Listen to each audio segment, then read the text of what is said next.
سال 94 سال موشکافی عمق شکافای عظماست. عید 94 بر همه مبارک. دوستان خوب و با صفای من سلام. آقا تو این وضعیت قراش میشه منطقه‌ای و بین المللی به ناگهان سر و کله خرچنگ نظام پیدا شده تا یه روزه بسیار اساسی و حیاتی بخونه. روزه که چه از کنم، خورخوره وحشت آلوده.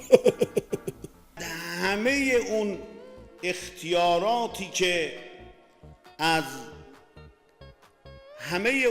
اختیاراتی که در حقیقت امام معصوم به عنوان ولایت بر مردم، رهبری بر مردم رو داشته، این اختیارات بر عهده ولی فقیه و از آن ولی فقیه هست. اسم ولایت مطلقه فقیه اینه. یک تحریفی در بحث ولایت مطلقه هست که بعضی ها میگن که ولایت مطلقه یعنی فقیه هر کاری که دلش خواست میتونه انجام بده. این تحریف ولایت مطلقه هست. این خرچنگ بدبخت اومده به خیال خودش از ولی فقیه دفاع کنه، اما دفاعش از 100 تا خاک تو سری برای خامنه‌ای بدتره.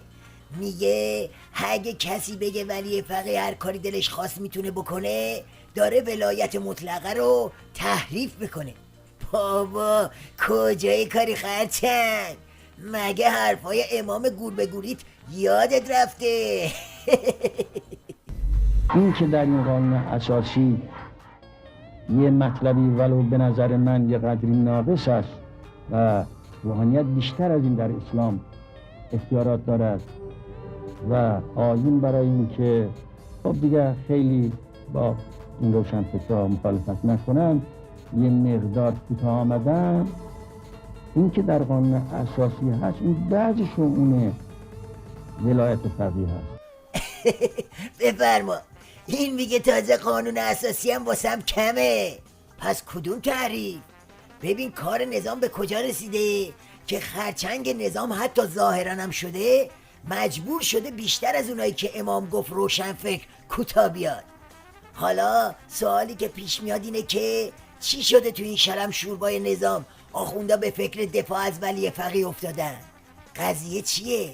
بذارید یه حرفایو با هم بشنویم، شاید قضیه بیشتر دستگیرمون بشه. در مجموع مذاکرات بسیار فشرده در جریان هست، به لحظات بسیار سختی فی الواقع رسیده، موضوعات به جزئیات خودش نزدیک شده و به هر حال بحث ها خیلی نزدیک جریان داره. من با قاطعیت خدمتتون عرض میکنم که هنوز هیچ توافقی حاصل نشده.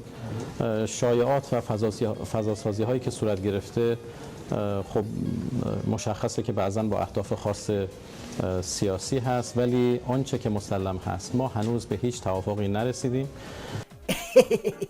بله، حالا این بلبشوی مذاکرات هسته‌ای رو بذارید کنار طوفان منطقه و شکاف درونی نظام تا همه چی روشن بشه. اصل داستان اینه که این بکوبای داخلی و منطقه‌ای بدجوری پایه‌های ولایت رو لغو کرده. حالا دیگه خود مهره‌های نظامم دستگیرشون شده که هرچی میکشن از این ولی فقیه. واسه همینم است که جونورای حکومتی به فکر چسبکاری پایه‌های لغو ولایت افتادن. اما این لغی خیلی بیخدارتر از این حرفاست. با این زور زدن ها درست بشو نیست که نیست.